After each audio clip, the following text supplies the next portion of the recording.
Halo semuanya, selamat datang di video pembelajaran kanji. Pada kesempatan kali ini, kita akan mempelajari 3 kanji yang sering digunakan dalam kehidupan sehari-hari, terutama saat kita berbicara tentang tempat tinggal dan wilayah administrasi di Jepang. Ketiganya adalah machi, mura, dan ku. Oke, mari kita mulai pelajarannya. Kanji pertama adalah machi, yang berarti kota kecil atau kota bagian. Kanji ini memiliki kunyomi machi dan onyomi cho. Biasanya, pembacaan machi dipakai pada percakapan sehari-hari, sedangkan cho digunakan dalam istilah administratif atau kata gabungan yang lebih formal. Mari kita lihat beberapa contoh kata yang menggunakan kanji ini. Yang pertama ada machi, kota kecil, machinaka, pusat kota, shitamachi, kota tua atau area lama. Ketika Anda berjalan-jalan di Jepang, khususnya di luar kota besar seperti Tokyo, Anda akan sering melihat nama tempat yang berakhiran machi. Dalam percakapan, kata machi juga digunakan merujuk pada suasana kota. Misalnya, kono machi wa shizuka de sumiya sui desu, yang artinya kota ini tenang dan nyaman untuk ditinggali. Dan inilah cara penulisan kanjinya.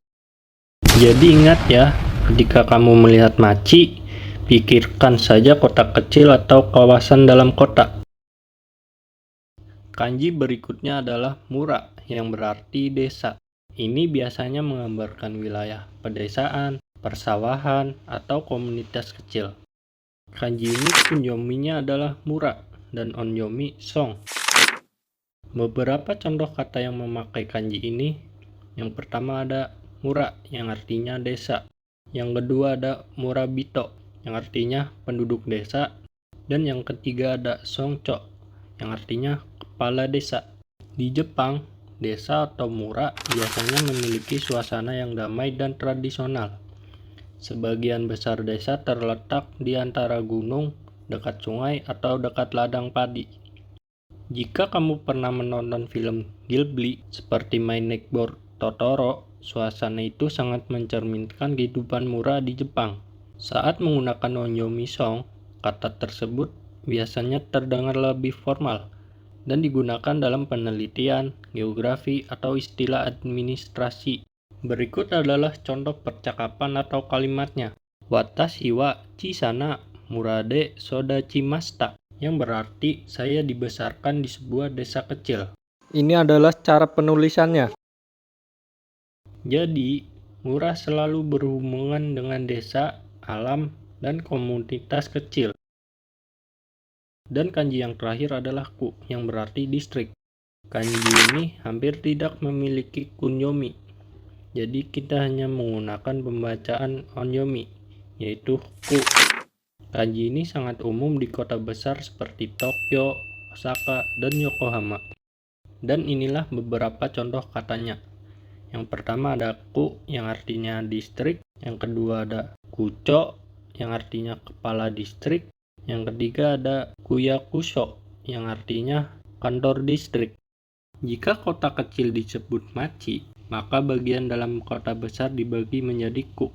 Misalnya, Tokyo memiliki 23 distrik khusus yang disebut Tokubetsuku, seperti Shibuya-ku atau distrik Shibuya, Shinjuku-ku atau distrik Shinjuku, dan Minato-ku atau distrik Minato.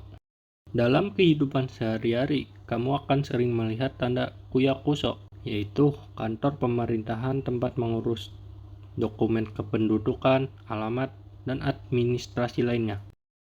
Contoh kalimat sederhananya adalah watashi wa Shibuya-ku ni sundeimasu, yang artinya saya tinggal di distrik Shibuya. Dan inilah cara penulisannya. Jadi teman-teman, itulah 3 kanji penting yang digunakan untuk menamai wilayah di Jepang. Dengan memahami perbedaan ini, kamu akan mudah membaca alamat Jepang, memahami peta, dan menikmati konten bahasa Jepang dan menikmati konten bahasa Jepang dengan lebih baik. Jadi teman-teman, teruslah berlatih tulis ulang kanji-kanji ini dan cari contoh baru dari film, anime, atau artikel berbahasa Jepang. Dan itu saja untuk pembelajaran kanji kali ini. Terima kasih yang sudah menonton teman-teman.